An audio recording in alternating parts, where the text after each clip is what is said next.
Assalamualaikum warahmatullahi wabarakatuh. Waalaikumsalam warahmatullahi wabarakatuh. Innal hamdalillah nahmaduhu wa nasta'inuhu wa nastaghfiruh wa na'udzu billahi min shururi anfusina wa sayyiati a'malina. May yahdihillahu fala mudilla lahu wa may yudlil fala hadiya lahu. Allahumma salli ala Muhammad wa ala ali Muhammad. Alhamdulillah, marilah kita senantiasa memanjatkan puji dan syukur kita kepada Allah Subhanahu wa taala atas limpahan nikmat yang diberikan kepada kita semua, sehingga pada malam hari ini kita bisa berkumpul di tempat yang mubarakah ini dalam rangka untuk sama-sama melaksanakan peringatan Isra Mi'raj Nabi Muhammad sallallahu alaihi wasallam 1445 Hijriah. Salawat dan taslim senantiasa tercurah kepada baginda Nabi besar Muhammad sallallahu alaihi wasallam, juga kepada keluarga beliau, para sahabat-sahabat beliau, dan orang-orang yang senantiasa istiqomah di jalan Allah Subhanahu wa taala. Jamaah sekalian yang insyaallah sama-sama dirahmati dan dimuliakan oleh Allah Subhanahu wa taala, izinkan saya pada kesempatan yang berbahagia ini membacakan susunan acara yang akan berlangsung, yaitu acara pertama pembukaan, acara kedua pembacaan ayat suci Al-Quran, acara yang ketiga sambutan Ketua Pengurus Masjid Al-Mukhlisin, acara keempat hikmah Isra Mi'raj yang akan dibawakan oleh Detrandes Haji Muhammad Kurdi MHI, dan yang terakhir adalah istirahat. Baik, saya kembali kepada acara pertama, yaitu pembukaan.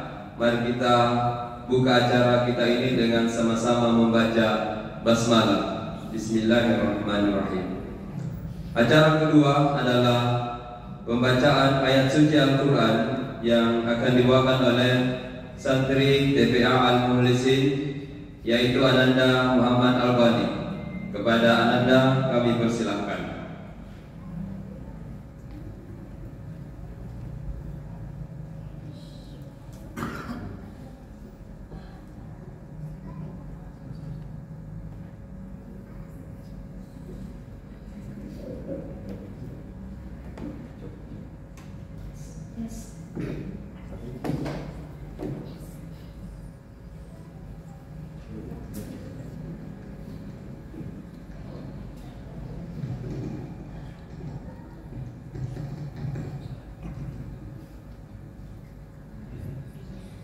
Assalamualaikum warahmatullahi wabarakatuh. Perkenalkan, nama saya Muhammad Al-Ghani dari santri TPA Al-Mukhlisin. A'udzu billahi minasy syaithanir rajim. Bismillahirrahmanirrahim. Subhanalladzi asra bi'abdihi lailan minal masjidil haram minal masjidil haram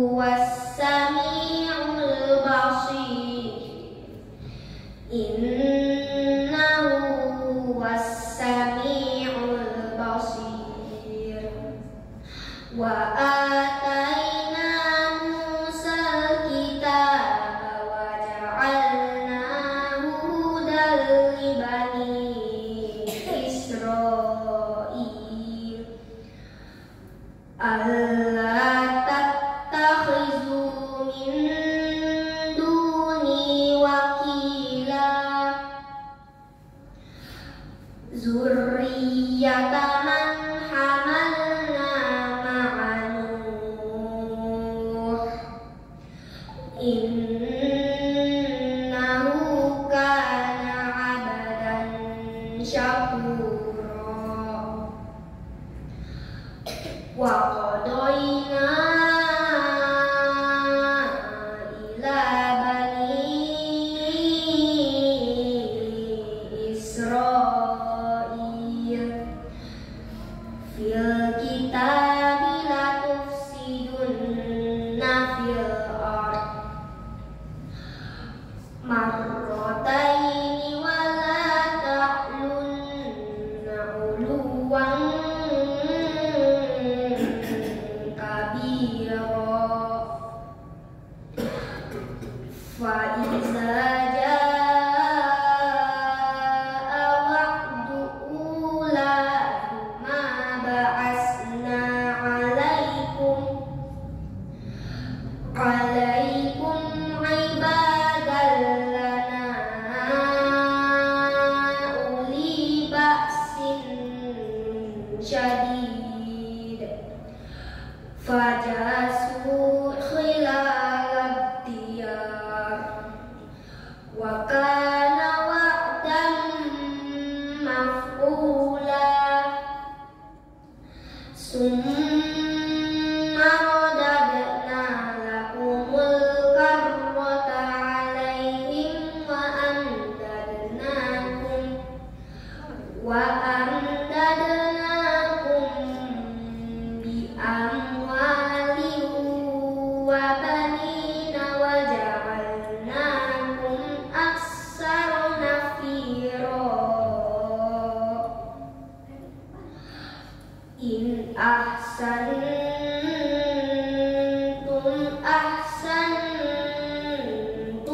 li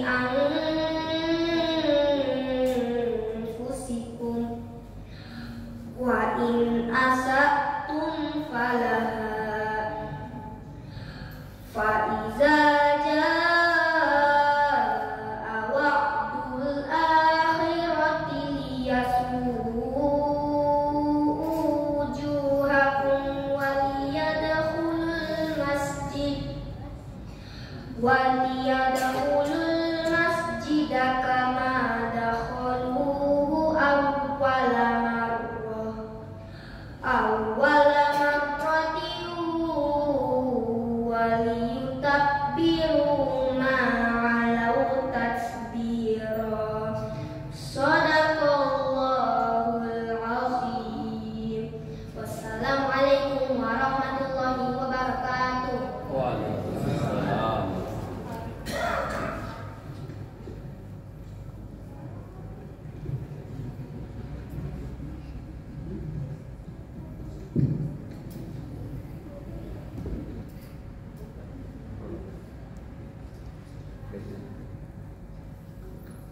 Alhamdulillah, itulah tadi pembacaan ayat suci Al-Quran yang begitu indah dilantunkan oleh ananda kita Muhammad Al-Ghani. Semoga anak-anak kita semua, cucu kita bisa mengikuti setidaknya sama dengan bacaan beliau. Amin. Alhamdulillah. Baik, selanjutnya sambutan dari Ketua Pengurus Masjid Al-Mukhlisin Bapak Dr. Haji Muhammad Bahar Akasatek LCPNU. Kepada beliau kami persilakan dengan hormat. Silakan.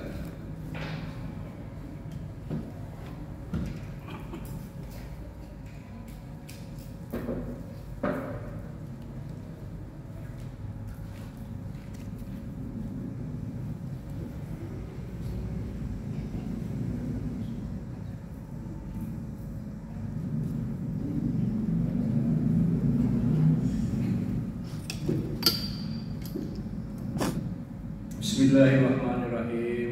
Assalamualaikum warahmatullahi wabarakatuh. Waalaikumsalam warahmatullahi wabarakatuh. Alhamdulillah rabbil alamin. Wassalatu wassalamu ala asrafil anbiya wal mursalin wa ala alihi wasahbihi ajma'in. Amma ba'd. Rabbi shrah li sadri wa yassir li amri wahlul 'uqdatam min lisani yafqahu qawli. Pertama-tama marilah kita panjatkan puji syukur kehadirat Ilahi Rabbi yang mana telah melimpahkan rahmat dan hidayahnya kepada kita sekalian, sehingga kita masih diberi kesempatan dan diberi kesehatan untuk dapat berkumpul di tempat yang berbahagia. Kedua kalinya, marilah kita ucapkan ribuan terima kasih kepada junjungan besar Muhammad sallallahu alaihi wasallam yang telah memberikan petunjuk dari jalan gelap gulita ke jalan terang-terang. Hadirin dan hadirat, sama-sama saya muliakan. Masjid kita ini adalah Masjid Al-Mukhlisin, di mana masjid kita ini memiliki motto. Mottonya yaitu adalah keikhlasan, kebersamaan, dan keteladanan. Dengan keikhlasan ini, alhamdulillah, mungkin orang yang masuk di masjid ini semuanya ikhlas. Maka dikatakan yang pertama-tama itu adalah keikhlasan. Kemudian ketika masuk masjid, otomatis kita akan selalu bersama-sama dan selalu saling saling membantu, saling memberikan saran-saran. Itulah yang kami maksud kebersamaan. Kemudian yang ketiga itu keteladanan. Alhamdulillah, dengan kita bisa ikhlas, bisa ada kebersamaan. Mudah-mudahan dengan kedua motto tadi ini itu akan menjadi teladan. Maka yang ketiga ini adalah keteladanan.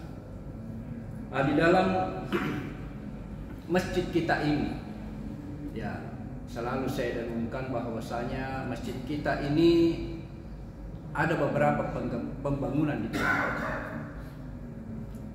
Yang pertama adalah pembangunan fisik.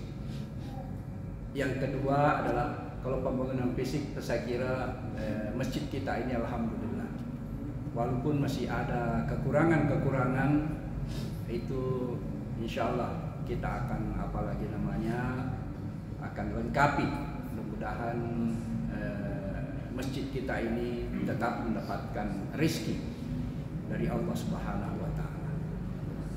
Kemudian pembangunan yang kedua itu adalah spiritual. Alhamdulillah, dengan pembangunan spiritual ini kita punya program, yang mana program kita itu adalah program rutin mingguan, sebagaimana yang tertera dalam papan tulis ini. Itu sudah dilakukan setiap pekan dan tidak pernah ada waktu yang terlewatkan. Kemudian ada program pekanan ataupun program bulanan. Begitu juga ada program tahunan. Dan alhamdulillah, dengan program-program ini selama 1 tahun yang lalu, yaitu itu sudah kita laksanakan. Itu adalah pembangunan spiritual. Kemudian untuk tahun ini kita tambah pembangunan yang lainnya, yaitu pembangunan intelektual. Di mana pembangunan intelektual ini sini, ya alhamdulillah, di masjid kita ini saya sudah melihat bahwasanya di masjid kita ini ada 15 mubalik dan penceramah. Dengan 15 mubalik dan penceramah inilah nantinya yang kita akan mendapatkan pengetahuan keagamaan, sehingga keintelektualan kita itu bisa berkembang. Di samping juga itu ada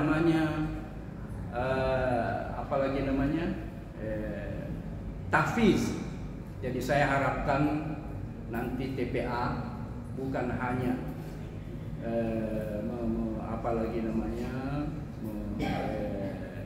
hanya ikra saja, tetapi juga ada namanya tahfiz. Alhamdulillah, anak-anak kita ini sudah ada yang jalan demikian, sehingga untuk selanjutnya kita akan bangun kembali. Maka di dalam masjid kita ini itu ada 4 pembangunan sebetulnya. Yang lalu selalu saya dengungkan hanya 2, dan yang sekarang ini kita ada 4 pembangunan. Mudah-mudahan yang akan datang itu bisa kita lakukan.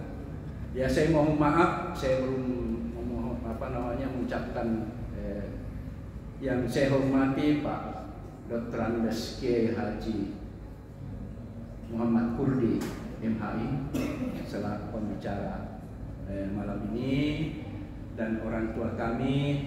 Ini orang tua kami yang tertua di sini adalah Pak Haji Abu Nam, ya, Anwar Abu Nam. Umurnya beliau adalah sudah 86 tahun dan alhamdulillah masih bisa datang ke masjid. Ya. Kemudian para tokoh masyarakat, baik tokoh yang sudah tua maupun yang masih muda. Kemudian apalagi namanya para pengurus, para pembina, para profesor. Alhamdulillah kita pada malam ini kita kita berkumpul di sini. Kemudian untuk selanjutnya mengenai alhamdulillah 4 hari yang lalu kita sudah rapat tahunan, dan kita sudah memplorkan ataupun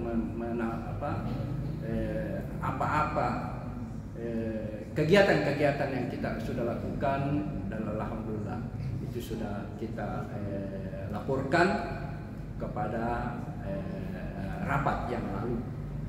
Dan kemudian untuk selanjutnya, kepengurusan selanjutnya itu akan ada pergeseran. Mungkin pergeserannya itu ada yang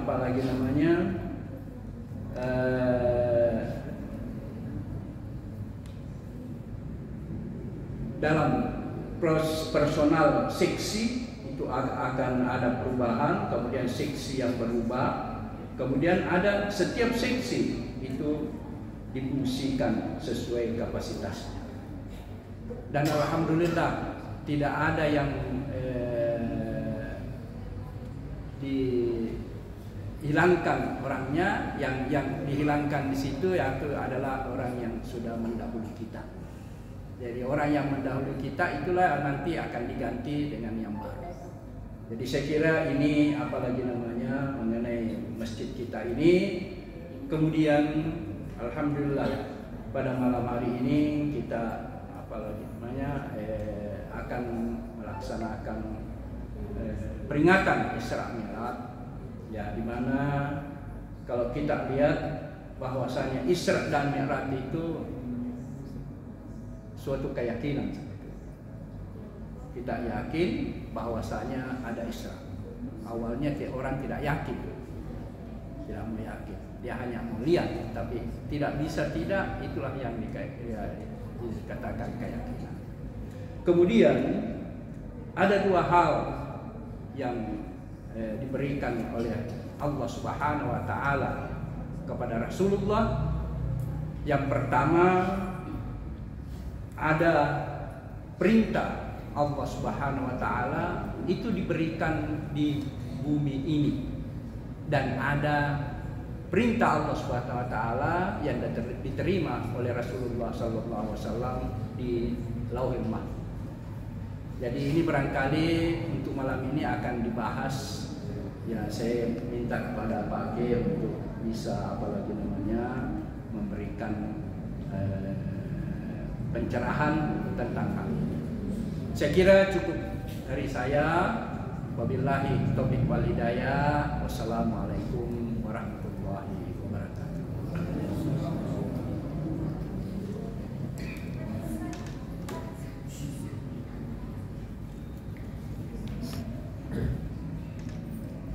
Itulah tadi sambutan dari Bapak Ketua Pengurus Masjid Al-Mukhlisin. Kepada beliau kami ucapkan terima kasih banyak. Selanjutnya mari kita sama-sama mendengarkan hikmah Isra Mi'raj yang akan dibawakan oleh Bapak Dr. Andes Haji Muhammad Kurdi MHI. Kepada Al-Ustaz falyatafaddal mashkura.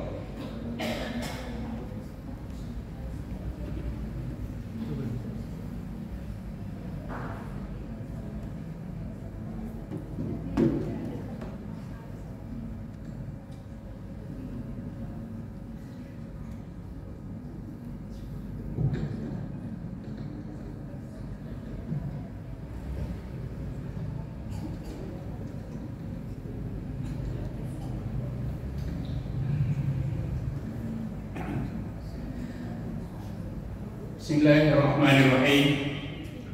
Assalamualaikum warahmatullahi wabarakatuh.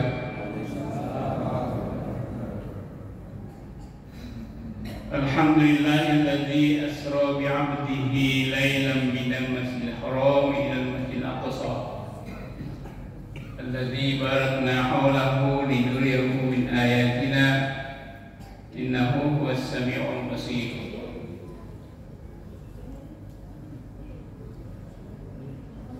Alhamdulillah adalah kata yang paling pantas kita lakukan dalam seluruh kesempatan, dalam seluruh suasana.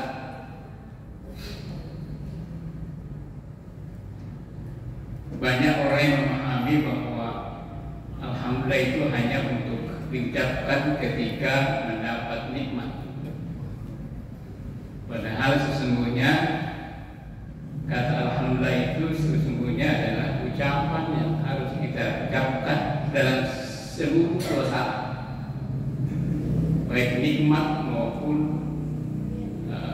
cobaan.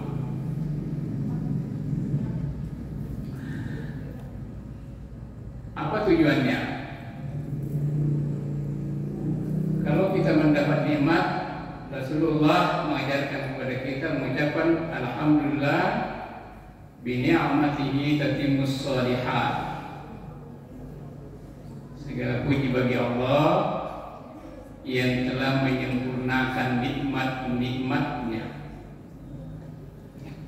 Kalau kita mendapat musibah, alhamdulillah ala kulli halin wa fi kulli hal. Segala puji bagi Allah yang pemilik suasana, segala suasana. Apa tujuannya? Yang pertama, kalau kita mendapat nikmat, jangan lupa kepada pemberi nikmat, supaya jangan kita sombong. Jadi itu memperingatkan kepada kita untuk tidak melupakan Allah ketika itu. Karena banyak orang nanti mengingat Tuhan kalau dalam keadaan bahaya. Kalau mendapat nikmat, pengurus masjid datang minta sumbangan. Ini kan hasil karya saya banting tulang pagi hari sore. Itu kan supaya jangan melupakan Allah. Kalau kita mendapat musibah juga alhamdulillah. Tujuannya apa? Supaya jangan salah atau suudzon kepada Tuhan. Jadi kita ridha akan ketetapan Allah Subhanahu wa taala. Hadirin jemaah Isra Mi'raj rahimakumullah. Isra Mi'raj sesungguhnya adalah perjalanan spiritual Nabi.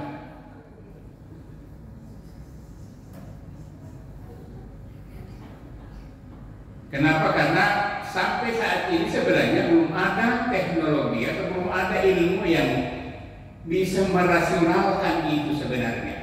Meskipun sedikit demi sedikit sudah bisa kita pahami secara itu.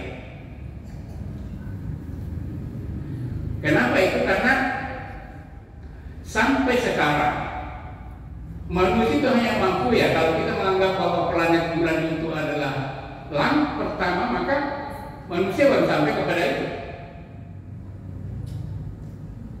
Sedangkan Nabi sampai ke langit ketujuh, malah di atas itu dia ke Baitul Ma'mur dan sampai kepada Sidratul Muntaha. Sidratul Muntaha ini jangankan yang lain, malaikat jin pun tidak mampu lagi sampai di situ. Dia hanya sampai di Baitul Ma'mur. Ketika Nabi dipanggil untuk menghadap kepada Tuhan di Sidratul Muntaha, Jibril mengatakan, saya angkat tangan dulu ya Rasul, karena kemampuan saya hanya sampai di sini.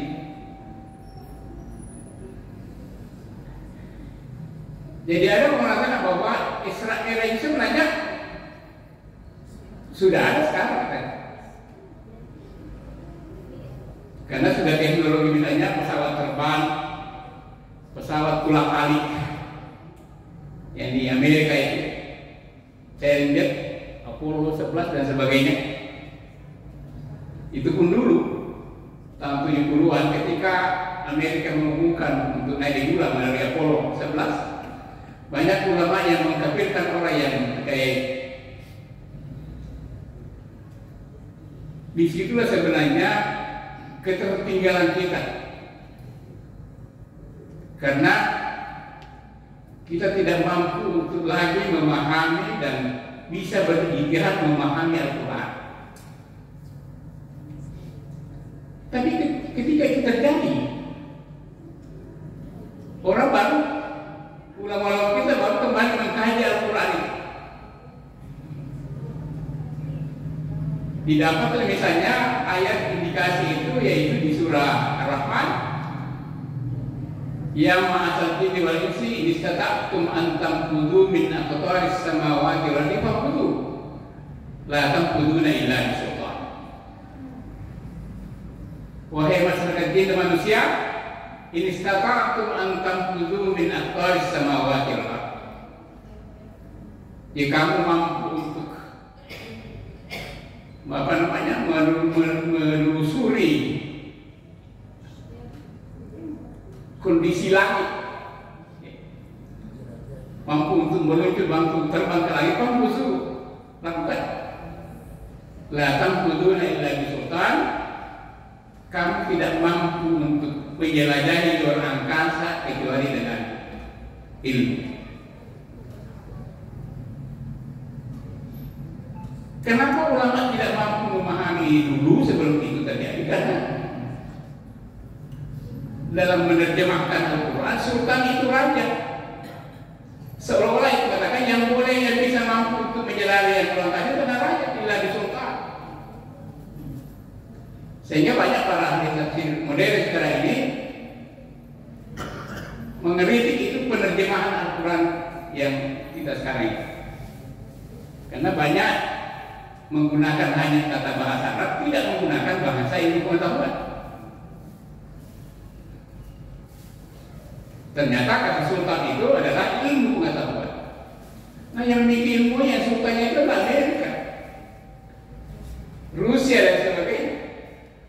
Padahal dalam sejarahnya kita pernah ilmu-ilmu yang digunakan oleh para ilmu-ilmu modern sekarang di Amerika dan Eropa sebenarnya itu berasal dari Islam. Berasal dari Islam. Kita pernah menjadi negara superpower selama 700 tahun juga.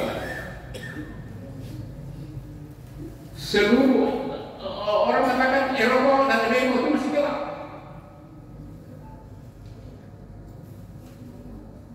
Seluruh ilmuwan yang belajar di Basra, kemudian berkembang di Eropa, yaitu di Spanyol.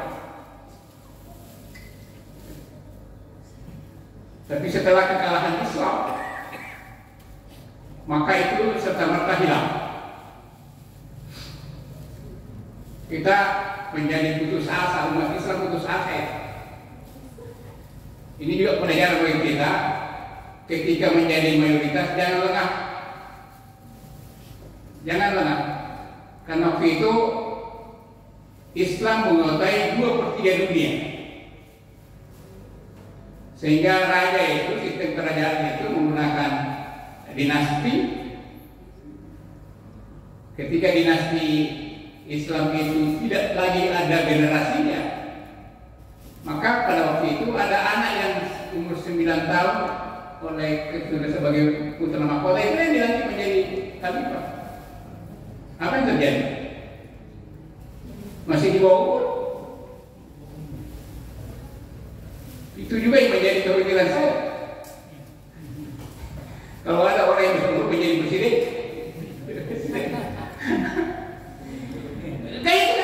kayak Tuhan Islam itu di sini. Ketika pada waktu itu kekhalifahan itu dipegang oleh anak umur 9 tahun, ternyata di sekitar istana itu ada orang diutus untuk mempelajari kelemahan Islam. Nah, kesempatan itu digunakan oleh itu, kemudian anaknya raja yang 9 tahun itu disuguhi minuman memabukkan, kemudian pakaian yang istimewa, kemudian disuguhi wanita-wanita di depannya. Itu ya kerjanya itu mau setiap hari. Apa yang terjadi sehingga negara-negara bagian kecil itu merasa tidak berdaya, terjadilah negara nasionalisme itu. Sekarang ada upaya kita untuk kembali meraih itu, untuk memperjuangkan khilafah itu. Saya kira bagus. Tapi saya sering berseloroh kepada teman-teman yang berjuang itu khilafah. Saya bilang kami sebenarnya itu memanjat hujan, mimpi musim. Kenapa? Karena kita sudah pernah menggenggam selama 700 tahun khalifah. Waktu itu luar biasa. Dia betul-betul bisa maju sebagai. Tapi apa yang terjadi? Justru itu bubar. Nah sekarang orang sudah enak dengan negara nasionalisme, masing-masing negara mau dikembalikan itu susah. Yang melaksanakan itu sekarang adalah Katolik di Roma itu. Jadi Katolik di Roma itu sebenarnya menggunakan sistem khilafah itu. Hadirin rahimakumullah. Kita kembali bahwa Isra Mi'raj itu adalah perjalanan yang luar biasa, perjalanan spiritual Nabi. Apa tujuannya? Kita baca tadi, Subhanalladzi asra bi 'abdihi lailan minal masjidil harami ilal masjidil aqsa alladzi barakna haulahu linuriyahu min ayatina. Mari kita kaji kata per kata dari ini. Teman-teman kita yang Islam rasional ya, itu tidak mempercayai karena tidak masuk akal. Tidak masuk akal, baik kalau itu. Sekarang saja sudah ada pesawat ulang-alik itu belum sampai taraf itu. Kenapa? Karena kecepatan burak yang dilakukan yang ditumpangi Nabi itu dari Masjidil Haram ke Masjidil Aqsa itu tidak cukup 1 menit.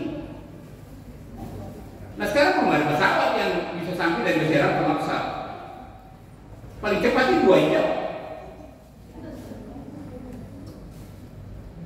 Karena jauhnya itu sekitar 1.500 km.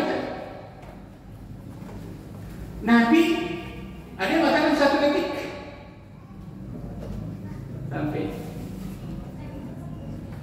Jadi belum ada itu, tapi itu sebenarnya mukjizat. Kita hanya mampu untuk berusaha mengkaji apa makna ilmiahnya itu sebenarnya. Coba kita lihat. Alhamdulillahilladzi asra bi 'abdihi. Asra'nya itu bukan berjalan, tapi diperjalankan. Kalau diperjalankan, ya sudah masuk akal. Ada seekor semut yang masuk di kantornya Pak Profil Alam, masuk di kantornya kemudian ke Jakarta. Kemudian sudah itu besoknya sudah kembali ke Makassar. Semut bersedia ke pertamanya. Oh kemarin itu saya berangkat ke Jakarta. Semut gimana? Bagaimana cara? Kecepatan berapa itu? Dia bilang tidak. Saya diperjalankan. Masa di kantornya Pak? Kamu surat kali. Nah ini makanya saya tidak berjalan, tapi diperjalankan asro Yang pertama. Yang kedua adalah bi'abdihi.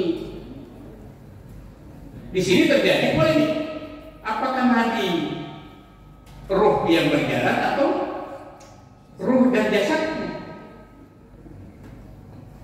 Nah, kalau kita mengkaji itu abdi itu harus memiliki 3 unsur: jasad, ruh dengan nafs. Jadi Nabi diperjalankan, memang dia. Jadi ketika dia di hadapan Allah Subhanahu wa taala, dia berhadapan langsung. Dia berhadapan langsung itu. Satu-satunya nabi dan rasul yang bisa melihat wajah langsung Allah itu adalah Nabi Musa. Barangkali mereka untuk memperlihatkan wajahnya, Tuhan mengatakan kamu tidak mampu, jangan ini. Apa kamu tidak percaya sama saya? Dia percaya, tapi ditatma'inna qalbi, untuk menenangkan itu. Kalau begitu ya, janganlah melihat wajah saya. Hanya pandanglah gunung Tur Sina. Jadi baru tajallinya Tuhan. Dia lihat di gunung Tur Sina dari kejauhan itu berdekat. Itu sudah bisa. Kalau saya nggak mau, masih mau kok. Ini kayak ini. Dan setelah dia sadar, dia mengatakan ampun ya. Tapi Nabi itulah sebenarnya kenapa Nabi Muhammad menjadi satu-satunya Nabi yaitu digandengkan dengan Allah Subhanahu wa taala. Karena itu seluruh aspek ketuhanan dan aspek kemanusiaan ini.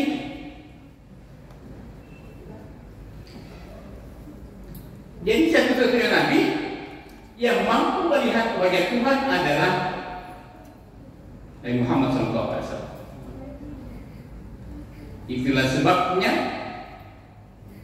bagi orang-orang yang beramal soleh, utamanya melaksanakan sholat secara khusyuk dan sebagainya, dia akan pada saat tertentu dia akan diperlihatkan wajah Tuhan. Tapi kalau tidak sholat, yang bermimpi untuk melihat wajah Tuhan. Karena melalui salat itulah Nabi mampu melihat wajah Tuhan. Hadirin rahimakumullah. Yang kedua adalah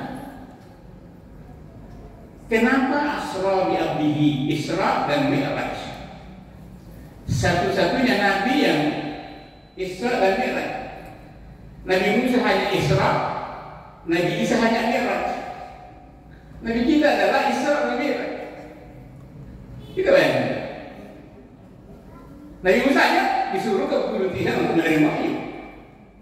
Nabi Isa tidak berisah, tapi dia kan langsung ke langit. Itu berarti bahwa salah satu keistimewaan Nabi kita adalah bahwa mereka mampu untuk menjalankan itu. Oleh karena itu, dalam amalan umat Nabi Muhammad tidak cukup hanya Mi'raj, tidak cukup hanya Isra, tapi Isra dan Mi'raj. Artinya baik hubungan horizontalnya maupun baik hubungan vertikal. Kenapa itu terjadi? Karena agama dan umat sebelumnya itu hanya membahas tentang hubungan vertikal dan berbicara tentang hubungan horizontal.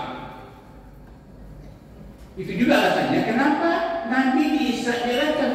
Apa sih susahnya misalnya dari Masjidil Haram langsung diangkat ke langit? Kenapa harus melalui dulu masjid, kemudian sehingga di sebuah tempat-tempat bersejarah, kemudian sampai ke Baitul Maqdis. Nah, dalam perjalanan itu ada beberapa tempat persinggahan Tuhan Nabi Muhammad SAW. Yang pertama adalah dia singgah di Madinah. Waktu itu belum pulang Madinah. Nabi bertanya kepada mereka Jibril, tempat apa ini? Dia bilang, nanti kamu di sini akan berhijrah. mengembangkan agama itu, nanti di sini bahwa akan mampu untuk meningkatkan agama. Kenapa dia harus berhijrah Nabi itu? Karena bagus juga alasan yang dikemukakan oleh Ibnu Taimiyah. Dia bilang, kenapa penduduk Makkah itu tidak beriman? Justru orang yang jauh dari Madinah, yang jauhnya kurang lebih 500 km, itu dulu beriman. Ada alasan yang masuk akal juga. Jadi lebih, kalau Anda dalam keadaan tidur, itu kan dianggap orang-orang Quraisy tidur. Coba kalau Anda tidur, tiba-tiba disentil matanya, dan coba lihat, Nabi itu cahaya, Nur Muhammad. Tidak bisa dia melihat. Orang dari Madinah dia tidak jauh, ada cahaya di sana, dia datang. Itu salah satu alasannya. Nanti setelah itu baru mereka kembali ke Makkah, yang disediakan dalam Fathu Makkah. Barulah masyarakat Makkah itu ramai-ramai beriman. Itu diceritakan di surah Nasr. Raja Rasulullah Rabbah wa ra'aitan nasa yadkhuluna fi dinillahi afwaja. Hadirin rahimakumullah. Dalam perjalanan Nabi, dia sehingga di Yasrib. Waktu itu masih Yasrib. Di situ Jibril mengatakan ini nanti tempat hijrah manusia. Maka Nabi diperintahkan untuk sholat. Kemudian setelah itu lanjut dia singgah di Madinah. Nabi bertanya, tempat apa nih? Disinilah tempat Nabi Musa bersembunyi ketika dikejar oleh Firaun. Salah. Kemudian berangkat dia di singgah di Gunung Turi Saina. Nabi bertanya, apa ini? Tempat apa ini? Disinilah tempatnya Nabi Musa menerima wahyu. Sudah itu berangkat dia dispesikan dulu, jadi lewati dulu itu. Dia langsung ke selatan dan menuju ke Baitul. Ditanya, ini tempat apa? Di sinilah tempatnya Nabi Isa dilahirkan. Nabi berikan kasih salat 2 rakaat. Kemudian dibawa ke Baitul Maqdis. Di situ lagi bukan lagi salat sendiri-sendiri, tapi dia memimpin 124.000 nabi dan rasul. Itulah sebabnya Nabi disebut adalah pengurun nasihat Nabi. Dia adalah Sayyidul Mursalin.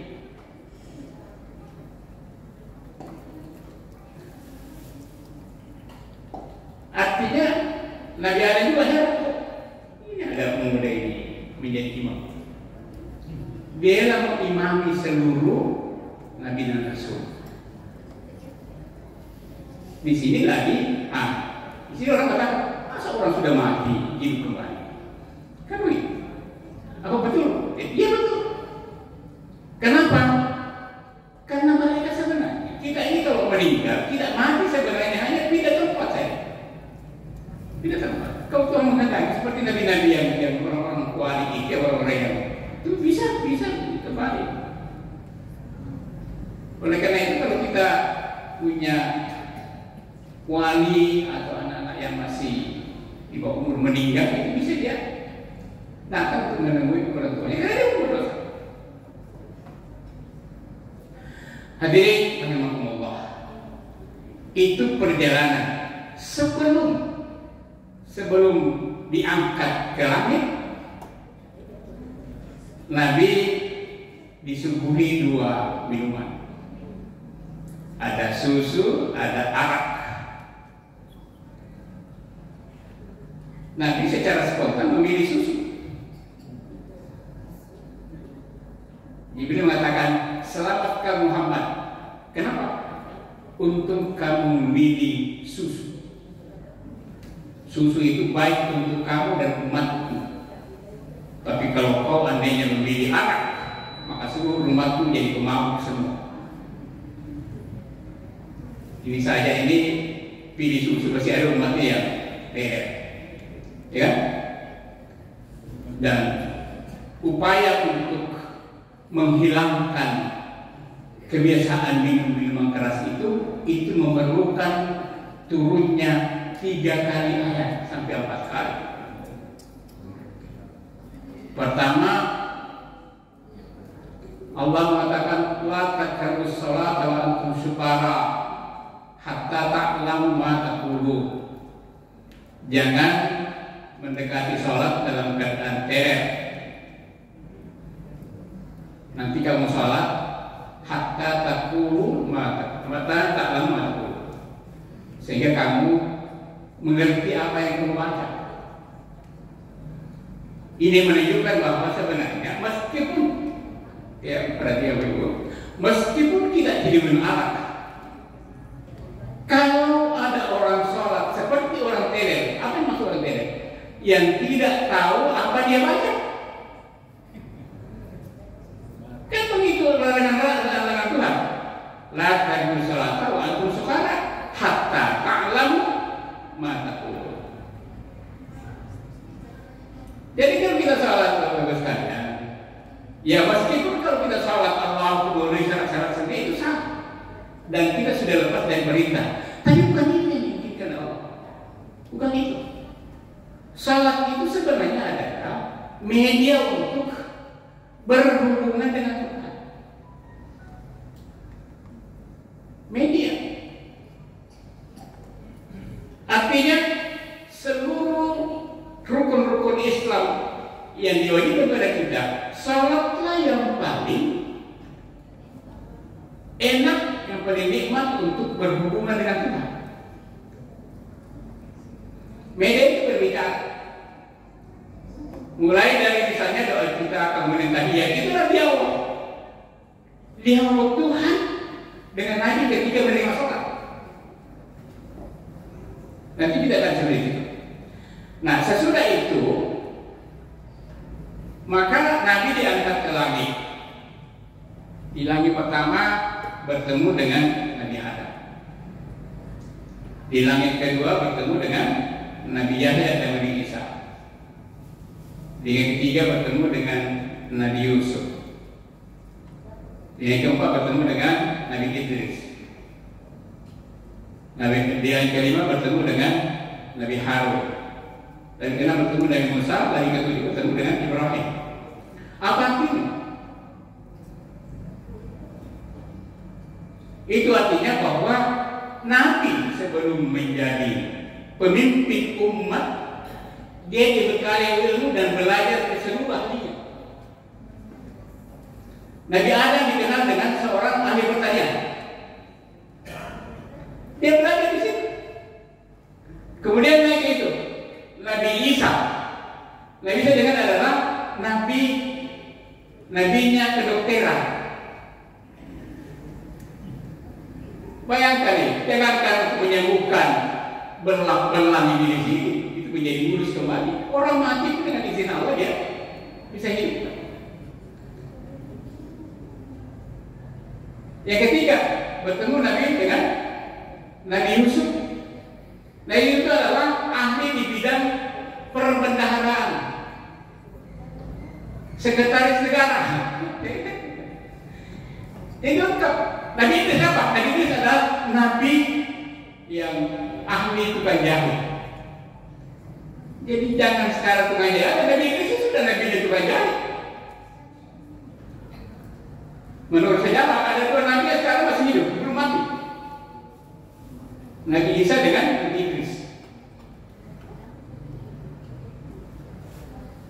Ada yang mengatakan Nabi Idris lah dan Nabi yang ada di surga.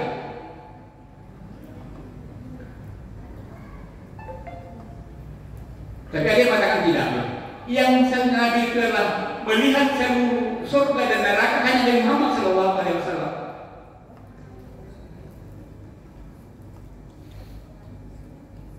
Jadi Nabi ada misalnya hanya tinggal di surga, dia tidak pernah melihat surga. neraka. Tidak ada.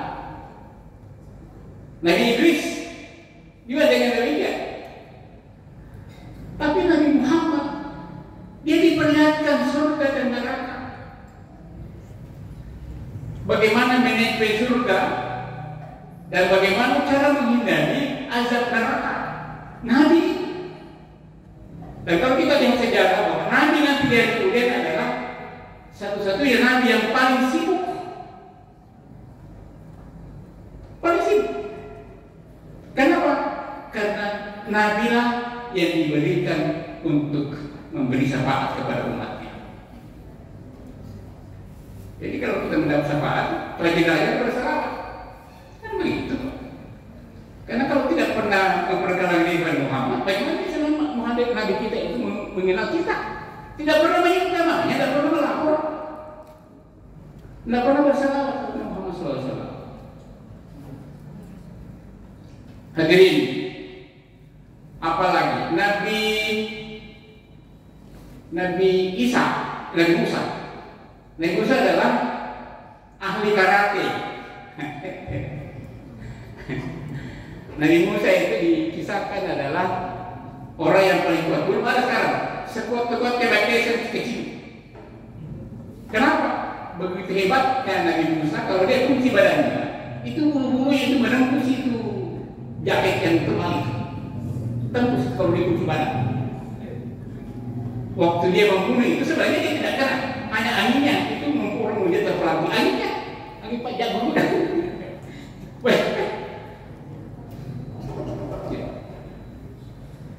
Kemudian Nabi Harun itu adalah juru bicara. Kenapa Nabi Harun yang juru bicara? Karena saudaranya Nabi Musa itu sebenarnya tidak bisa bicara karena cecok lidah, rusak lidahnya. Nabi Musa tidak bisa ngomong, tidak bisa bicara pasti karena dia lidahnya bisa waktu memakan bara api. Karena mau diuji. Kalau dia betul-betul ini anak kecil ini kan dia tarik jantungnya ke laut. Kurang ajarnya, ini barangkali yang mengundang saya. Dia bilang istri, ya nanti marah Pak. Itu anak. Coba deh. Soalnya aku kasih dia api. Dikasih bara api, ambil baru percaya itu dari Nabi Firaun. Percaya betul ada dia tidak sengaja. Anak-anak, ya sampai makanya untuk berdakwah itu didampingi oleh Nabi Harun. Nabi Harun itu adalah ahli retorika. Jadi seluruh kenapa hanya nabi-nabi itu? Karena itu nabi itu yang persiapan untuk menciptakan bayang-bayang surga. Apa namanya? Baldatun thayyibun mubarakum di dunia ini. Nabi dibekali oleh seluruh ilmu retorika, ilmu tentang kedokteran dan sebagainya. Itu diberikan oleh Nabi. Di mana? Dan itulah hikmahnya adalah mereka betul. Sesudah itu sampai di situ, kemudian lihat tujuh diangkat ke Baitul Ma'mur. Baitul Ma'mur itu adalah tempatnya malaikat bertawaf. Jadi kalau Ma'mur itu tembus di Ka'bah, makanya tidak sembarang orang yang masuk Ka'bah.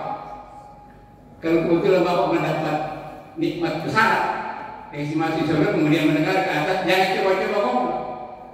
Bisa-bisa tidak bisa ngomong lagi menjadi bisu. Karena itu adalah tembus. Jadi manusia bertawaf di Ka'bah, di atas itu adalah Baitul Ma'mur, tempatnya 70.000 setiap hari malaikat itu bertawaf. Hadirin jemaah Isra Allah. Sesudah itu maka Tuhan memanggil ke Sidratul Muntaha. Di situ Jibril mengatakan, ya Rasul, saya sampai di sini. Kemampuan saya sampai di sini. Kalau saya tembus melewati ini, saya hancur. Padahal malaikat Jibril itu adalah malaikat tercepat. Waktu Nabi di perang Uhud terkena panah kakinya, itu darah yang menetes dari kuda tubako itu hanya setengah sayapnya Jibril digunakan untuk menadah supaya jangan sampai ke bumi darahnya, karena tidak boleh sampai ke bumi dan tidak boleh diinjak. Tidak pernah perang. Nanti tiba-tiba Jibril mengatakan, saya kondisi saya bukan tiba-tiba. Nah, begitu cepatnya itu, kira-kira berapa per detik itu antara Nabi di atas kuda kemudian kena panah yang di kakinya menetes itu cepat. Nabi disuruh untuk menadah. Nah, kecepatan Jibril itu hanya setengah sayapnya digunakan. Bagaimana kalau menggunakan dua sayap? Dari situ kemudian Nabi melihat aslinya, aslinya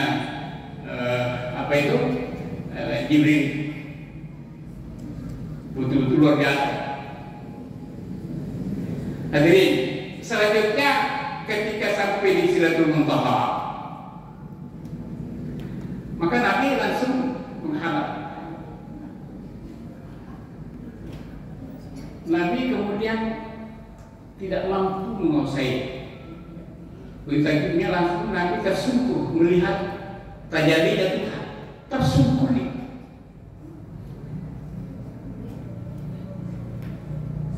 Maka Allah mengatakan bangkit ya, bangkit, sehingga Allah mengatakan at-tahiyyatu barakatuh sholawatu assalamu alaika ayyuhan nabi. Itu sebenarnya Tuhan yang memberi selamat kepada Nabi Muhammad. Ketika dia bangkit, dia mengatakan assalamu alaika ayyuhan nabi wa rahmatullahi wa barakatuh. Bayangkan dia bangkit. Tinggal aku mengatakan inna Allah wa malaikatahu yusalluna 'alan nabi ya ayyuhalladzina amanu sallu 'alaihi wa sallimu taslima. Itu hikmahnya kita diperintahkan untuk senantiasa berselawat. Sehingga satu ketika Nabi mengatakan, tahukah ada yang paling kikir manusia di dunia? Saya mengatakan yang tak tahu kayak gitu itu ketika dimintai sesuatu dia tidak mau, itu orang kikir. Dia bilang tidak, itu orang kikir itu. Kami yang tukang minta-minta. Aku minta orang. Tapi yang saya katakan paling kikir itu adalah ketika itu disebutkan namaku tidak bersalah kepada. Kalau begitu kira tidak memakan tenaga, tidak memakan biaya. Ya. Tinggal ucapkan Allahumma sholli ala Muhammad wa ala ali Muhammad.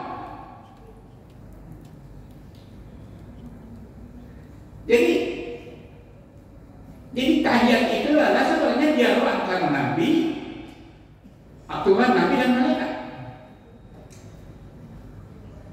Sehingga Nabi menjawab kepada malaikat, assalamu alaina wa ala ibadillahi sholihin.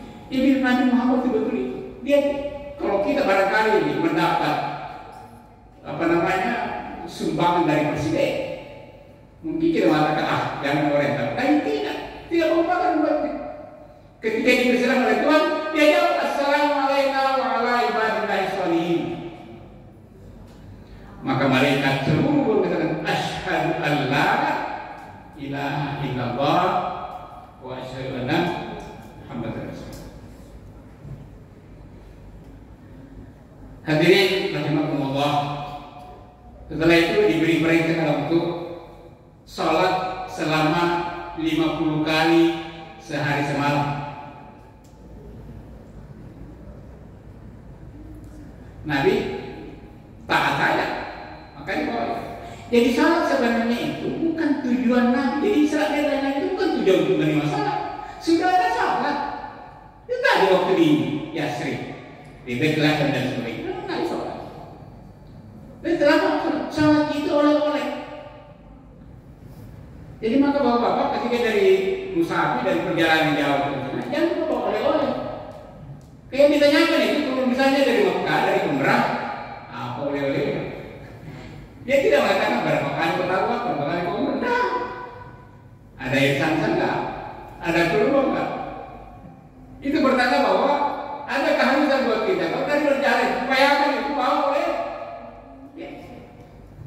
Jadi Nabi itu bukan tujuannya untuk menerima itu, tapi adalah sholat itu adalah oleh-oleh dari perjalanan. Makanya ketika pulang, dia singgah di langit ketujuh, ditanya oleh Ibrahim, apa oleh-olehnya? Ya? Nabi katakan, saya diperintahkan sholat umatku dan 30 kali sehari malam.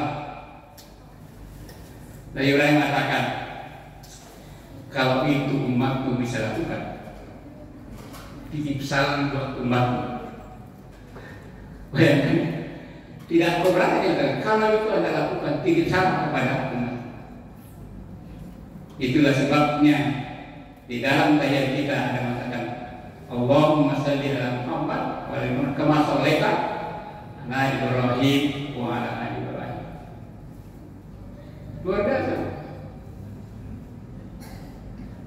Kenapa hanya itu? Karena itu Nabi Ibrahim itu adalah nabinya para tauhid.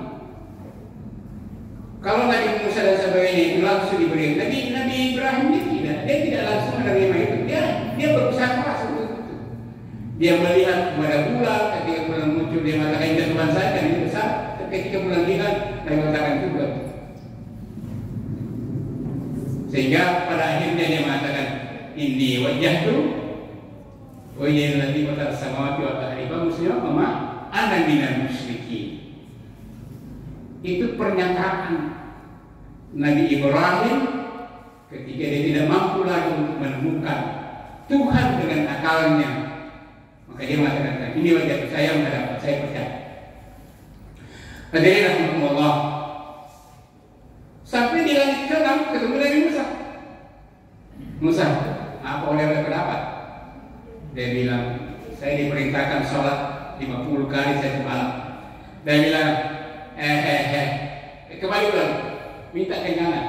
Jangankan kamu, umat saya besar-besar orangnya itu tidak mampu. Berapa rakaat saja, hanya sekali seminggu, hanya hari Sabtu untuk beribadah. Tidak mampu untuk beribadah satu hari satu minggu. Hari Sabtu itu tidak mampu, apalagi mampu dikit-dikit. Kembali lagi ke Tuhan. Ya Allah, barangkali bisa keringanan. Saya kurangi 5 deh, 25 rakaat. Sampai Nabi Musa berhenti. Hanya 9 kali Nabi bolak-balik, baru mengatakan terakhir 5 kali sehari semalam. Nabi Musa masih saya bisa itu. Nabi mengatakan saya sudah malu, sudah berat dengan Tuhan. Kalau dikurangi lagi, kemudian setiap pengurangan 5, tidak ada gitu. Terus kenapa tidak langsung memilih? Kenapa tidak langsung dikurangi saja? Kan Tuhan tahu itu. Tapi sebenarnya itu kalasinya Nabi Musa.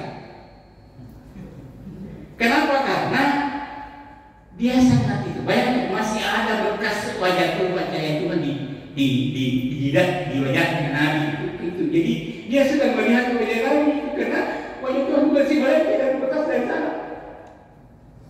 Jadi dia senang itu kalau dia kembali lagi. Sebenarnya dia tidak. Tapi Nabi Musa itu senang karena dia berkali-kali ingin melihat Tuhan tapi dia tidak mau. Kesempatan dia untuk melihat dulu di wajah Nabi karena benar masih ada pasti kes pertemuannya Nabi dari itu. Sehingga Allah mengatakan, ya saya kurangi 5 kali, tapi nilai pahalanya sama dengan 50 kali sehari semalam. Hadirin, hanya pagi-pagi, jadi tidak sampai, hanya sepertiga malam kira-kira. Dia memang tidak masuk akal orang, tidak masuk akal. Kalau jadi ketika pagi-pagi, Nabi dulu di Masjid Haram, datanglah itu yang tukang bunyi Abu Jahal. Saya bilang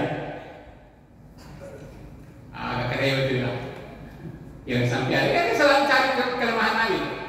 Jadi ketika dia betul-betul berenang di masjid, Abu Jahal sampai ada sesuatu yang agak musibah itu. Saya tadi malam itu diperjalankan dari sini sampai ke Sidratul Muntaha, kemudian kembali ke sini.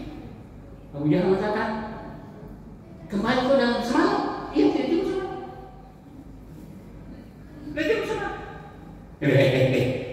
Kalau kau bisa kau umumkan itu kepada umat, mereka dia saya mau. Jadi panitia pertama Isra Mi'raj itu bukan kita, Abu Jahal.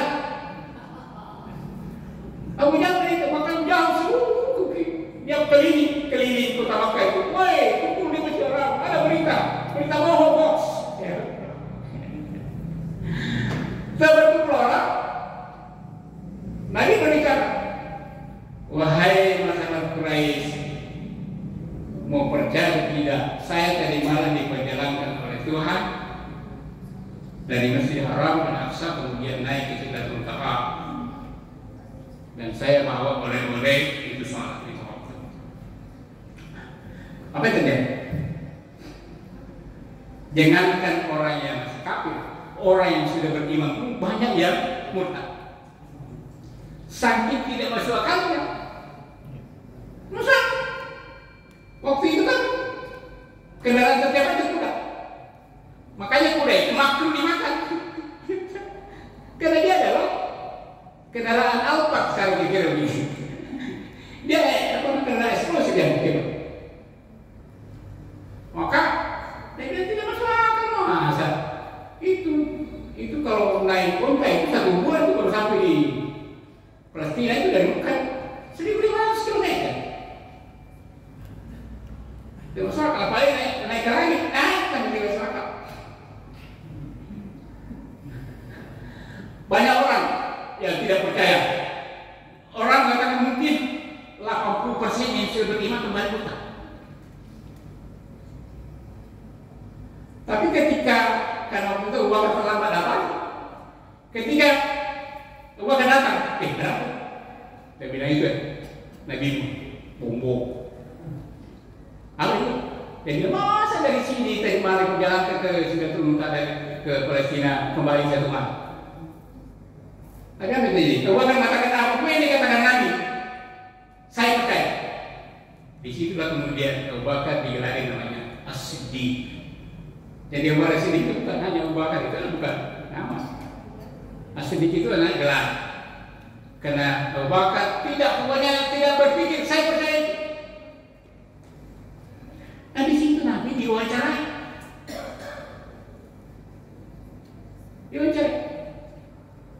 Dia mengatakan kalau kau betul-betul datang dari dari Palestina, tuh. Dia bilang apa yang kamu temui di jalan? Dia bilang saya bertemu dengan rombongan pedagang dari Syam. Dia bilang kira-kira kapan datang? Dia bilang Nabi kira-kira kalau kita pakai jam 4. Apa yang terjadi? Sudah hampir jam 4 belum ada itu kelihatan rombongan. Kenapa begitu? Karena Nabi lupa mengucapkan insya Allah. Jadi kalau kita mau merencanakan sesuatu jangan bersangka kepada Tuhan. Tapi bedanya kita insya Allah dengan orang beda. Kalau orang mengatakan insya Allah pasti datang, ya tidak. Kalau insya Allah sudah rencana tidak akan datang. Apa yang terjadi? Sudah hampir jam 4 belum datang. Karena Nabi memelihara Rasulnya, Nabi itu, maka dia ada yang mengatakan ditahan dulu matahari tidak berputar sejenak. Perlu tetap dikatakan. Nanti jam 4 betul datang itu baru perjalanan Nabi. Sekali rombongan itu datang. Ditanya lagi ke rombongan, oh betul Nabi ketemu di sini. Oh iya, ada dia itu lewat di atas kita itu. Di bawah apa itu? Itulah ada banyak orang kembali percaya. Tapi yang sudah terlanjur seperti Abu Jahal sudah tidak percaya. Sudah selesai. Jadi betul. Ada seperti seorang nabi itu lewat di depan kita, lewati itu rombongan ini. Hadirin rahmatullah, itu saya kira saja singkat perjalanan. Nah, apa yang ini? Tadi Allah mengatakan liyuriyahum min ayati, untuk memperlihatkan tanda-tanda kebesaran kami.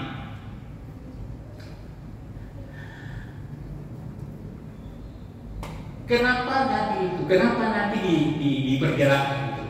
Karena waktu itu sebenarnya untuk menghibur Nabi. Tujuannya sudah dihibur.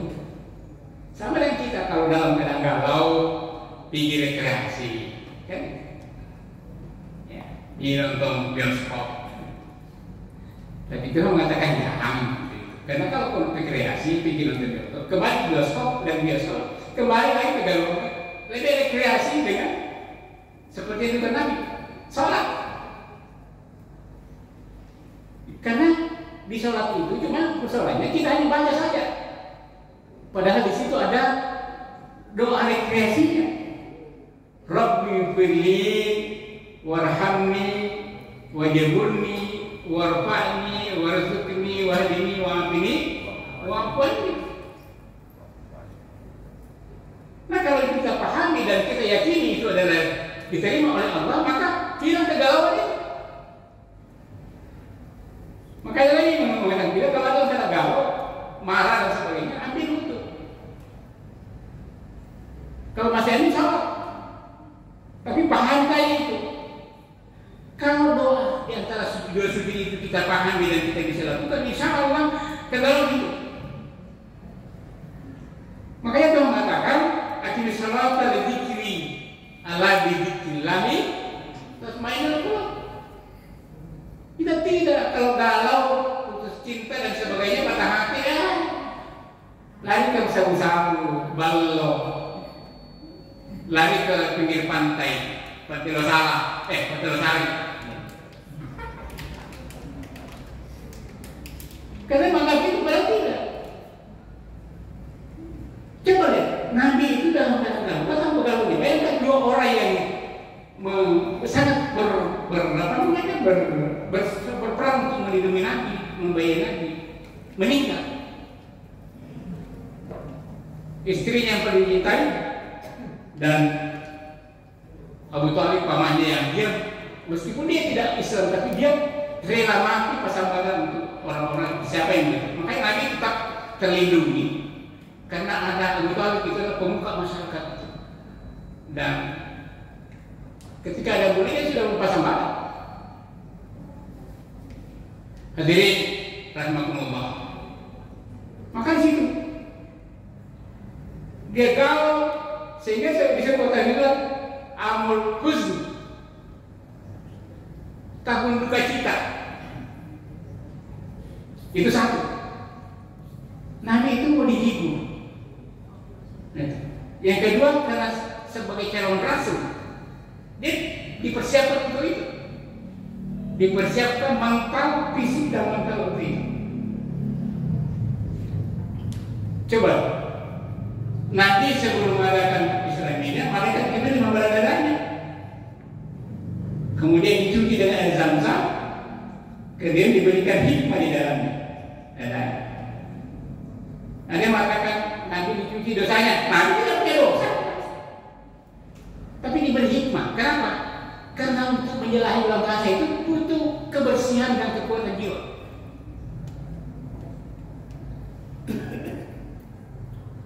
Kita tidak mampu untuk menjelajahi luar angkasa kalau tidak itu. Makanya ada ulama yang menulis tentang menjelajah luar angkasa secara virtual. Caranya bersihkan jiwa. Maka dia katakan pertama dulu sebelum itu, kalau bisa menghadap sesuatu kepada Tuhan itu menghadap itu supaya bisa diterima dan langsung itu. Yang pertama mesti istighfar 100 kali. Hilangkan dosa-dosa itu. Karena lain begitu dia padahal tidak berdosa kan, tidak ada lagi yang diberi hikmah. Itulah sebabnya dia mampu menjelajahi dan menembus Sidratul Muntaha. Nah kita begitu juga, mestinya begitu. Kalau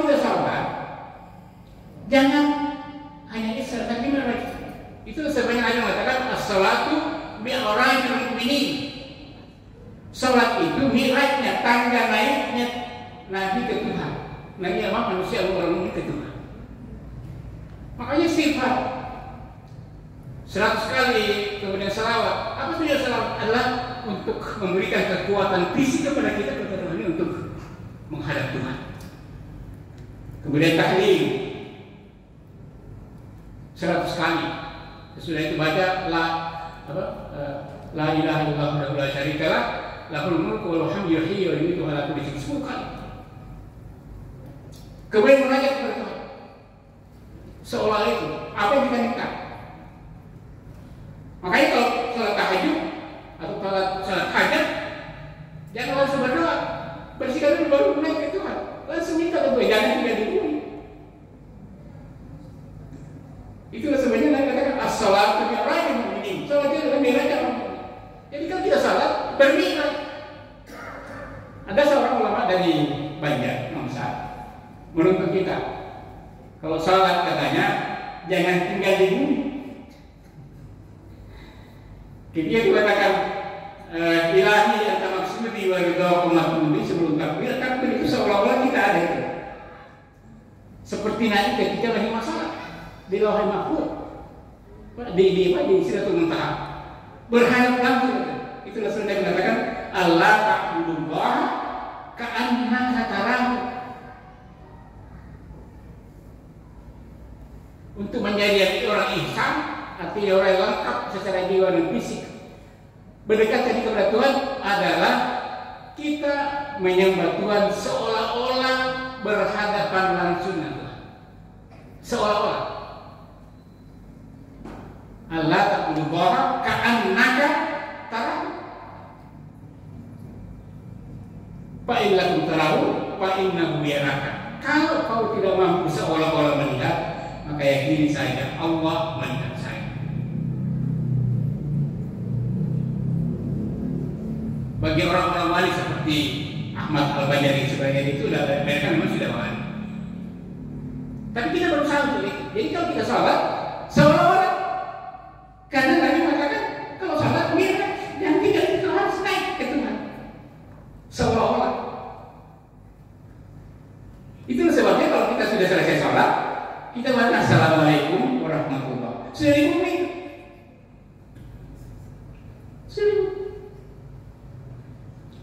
Itulah salah satu upaya hikmah, bukan syariat, hikmah untuk menjadi ihsan, memperbaiki jiwa dan fisik kita untuk menghadap Tuhan, terutama dalam keadaan melaksanakan sholat. Hadirin rahimakumullah, dalam perjalanan Nabi ada beberapa perumpamaan. Nabi kan sebanyak dilengkapi, jadi perjalanan itu sebenarnya lengkap semua. Tadi sudah belajar dari ahli-ahli pertanian, ahli kesehatan, kemudian kembali Nabi diperlihatkan ada orang yang kerjanya menanam kemudian panen. Sudah itu nanam panen. Nabi mengatakan mahal aja beri apa? Dan dia itu umatmu yang gemar bersedekah. Jadi jangan bapak, ibu-ibu, jangan kikir bersedekah, karena yang mampu untuk menolong kita itu sedekah kita. Rumah besar yang kita miliki, mobil mewah yang kita miliki, kalau kita meninggal tidak mampu menolong kita. Yang menolong kita apa yang kita pernah sumbangkan. Dan Nabi diperlihatkan umatmu, dia bilang itulah umatmu yang gemar bersedekah. Sedekah jarang Tuhan. Ketika meninggal dia masih terus panen, tanam, dia tidak berhenti terus. Kemudian berjalan diperlihatkan lagi ada orang yang senantiasa membentur-benturkan kepalanya ke tembok, pecah, kemudian dibutuhkan pecah lagi. Nah ini lagi bertanya, ini perumpamaan apa yang diberi? Itu perumpamaan umatmu yang tidak mau sholat. Saking menyesalnya, dia gembar itu. Biasanya kalau kita antum, kenapa begitu? Nanti dia kemudian katanya itu orang yang tidak mau sholat, itu dia betul-betul berpaling. Kemudian tiba suatu tempat kuburan yang harum sekali baunya. Nabi nanya kepada dia, ini apa ini? Kurma apa? Dia bilang, itulah Masyidah istri Fir'aun yang rela digoreng, dimasak oleh Fir'aun karena untuk mempertahankan akidahnya. Berbeda dengan kita. Kalau dia beli sekarung beras, Indomie sudah berubah. Masyidah digoreng dengan minyak panas. Dia tidak gentar. Sehingga apa yang terjadi? Kuburannya sampai sekarang itu adalah harum bau. Artinya gambaran umat Muhammad yang konsisten dalam pertahankan akidahnya, tidak musyrik, nanti kelak akan menjadi kuburannya itu harum. Tapi kalau salah sedikit berubah-ubah dan sebagainya, jangan. Kemudian Nabi melihat orang yang pegandangan di tangan kanannya daging bagus, di tangan kirinya daging busuk. Tapi yang dia makan daging busuk, kan tolol nih. Emang siapa itu? Tapi itu perbuatan umatmu nanti, umatmu yang gemar berzina. Ada daging halal, daging halal dia dapat, dia suka. Orang yang suka itu selingkuh istrinya orang.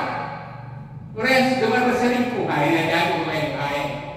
Nanti dari kemudian itu makanannya daging busuk, padahal ada di antaranya daging sedap. Dan terakhir ada orang pusaka orangnya. Pusaka kemudian menoleh diri, sangat menangis seseru kalau dia menoleh kiri. Kalau menoleh ke kanan, dia gembira tertawa. Nabi bertanya kepada Jibril, ini berhubung apa Jibril? Itulah bapakmu, nenek moyangmu Adam. Ketika dia menoleh ke kiri, dia melihat anak cucunya itu berbuat maksiat, dosa dan sebagainya, dia menangis. Dan ketika menoleh ke kanan, dia melihat anak cucunya beramal baik, berakhlak baik, maka dia tertawa. Hadirin rahmatullah. Apa hikmah yang ditarik dari perjalanan ini? Yang pertama adalah bahwa Allah ingin menghibur nabinya yang sedang dalam gundah gulana karena ditinggalkan oleh dua orang yang sangat. Bayangkan kalau tidak ada istri yang paling setia. Diceritakan bahwa Khadijah itu sebelum kawin dengan Nabi itu kekayaannya adalah 2/3 kekayaan masyarakat Mekah. 2/3 kekayaan. Karena itu. Tapi ketika dia meninggal, jangankan kain kapan saja dia menangis. Khadijah ketika meninggal itu menangis. Kemudian disuruh Fatimah mengatakan, nanti kalian malu kepada suaminya, pada Rasul, disuruh Fatimah minta saya untuk sejadahnya Rasul. Nanti supaya dia dijadikan sebagai pawalu kain kapan, supaya saya selamat dari neraka. Fatimah datang minta. Maka setelah itu diutuslah Jibril untuk mengirim kain kapan dari surga. Kain kapan untuk Rasul, kain kapan untuk Khadijah, kain kapan untuk Fatimah, kain kapan untuk Husain. Kain kapan tidak ada satu pasal. Kenapa tidak ada? Di tangan pasal itu tidak ada. Dia bilang nanti itu akan mati satu. Orang saya kan tidak dikapani, langsung aja. Ternyata memang mati dibunuh oleh kebijakan orang Asia. Situ, janganlah ada. Bayangkan bahwa sekali. Jadi jangan pernah kita mengatakan mati itu mudah. Khadijah yang dijamin masuk surga ketika sakaratul maut, dia merasakan sakit. Merasakan sakit tapi saya jadi berdoa kasih Jibril tolong minta Tuhan kepada Tuhan supaya kasih dimudahkan. Dia tidak melihat istrinya di pangkuan itu Madinah. Jadi bayangkan itu, kita bukan Khadijah, bukan Nabi, tidak mau bertobat untuk menghadapi sakaratul maut. Jangan coba-coba. Karena Nabi tanya, bagaimana sakit yang maut itu? Sakit yang paling ringan itu adalah sama dengan bacokan 1000 kali pedang. Jadi jangan pernah kita mengatakan kalau patah hati lebih mati daripada begini, salah. Kemudian yang kedua adalah bahwa Nabi Allah ingin memperlihatkan kebesaran Allah. Apa tujuannya? Supaya Nabi dalam mengerjakan misi kerasulan itu adalah dia memiliki semangat yang tinggi, sehingga dipertemukan oleh nabi-nabi yang setelah sukses itu kemudian supaya memiliki kekuatan untuk menghadapi bulian masyarakat itu. Karena setiap nabi itu luar biasa, dia bulian luar biasa. Dan yang ketiga adalah untuk melihat wajah Tuhan. Nikmat yang paling tinggi nanti di hari kemudian adalah ketika kita dipertemukan melihat wajah Tuhan. Itu dikirakan dalam hadis, katakan itu pada hari Kamis, Pak. Jadi ada Kamis upacara pertemuan langsung dengan Tuhan. Siapa yang mengaji? Mengaji Nabi Daud. Karena Nabi Daud itu luar biasa suaranya, Pak. Orang yang paling bagus suaranya di dunia. Makanya waktu saya nanti ikut musabaqah waktu masih remaja dan sebagainya, itu doanya, ya Allah berikan aku suara seperti suaranya Nabi Daud. Itu banyak. Kita baca itu. Kenapa? Nabi Daud, jangankan orang, sehingga air yang sementara mengalir kalau mendengarkan suaranya Nabi dari mengalir, sehingga air yang sedang mengalir, sehingga begitu hebatnya. Maka dia diperintah oleh Allah untuk membaca Quran pada waktu itu acara pertemuan. Ada juga penelitiannya, ada juga acaranya. Nah, makanya nanti acara kita ini selalu ada pengajian di DWD, pengajian sudah. Karena nanti di hari kemudian itu begitu. Nabi Daud yang lain. Apa yang baca? Surah Ar-Rahman. Jadi saya kira sudah lama saya sudah sensor juga. Bapak Ibu sekalian, mari kita menyimak, artinya mengambil hikmah dari perayaan Isra Mi'raj ini. Apa tujuannya? Sebenarnya ini bukan sesuatu yang satu, tapi itu adalah syiar media untuk menjelaskan, untuk memberikan peringatan-peringatan kepada kita tentang apa-apa saja yang diperlihatkan langsung ketika melaksanakan perjalanan Isra dan Mi'raj. Mudah-mudahan kita menjadi semakin cinta dan semakin taat untuk beribadah kepada Allah Subhanahu wa taala, sehingga nantinya kita menjadi orang-orang yang saleh dan orang-orang yang mampu dipertemukan dengan Rasul dan bertemu dengan wajah Allah Subhanahu wa taala. Demikian pula yang dimakan. Assalamualaikum warahmatullahi wabarakatuh.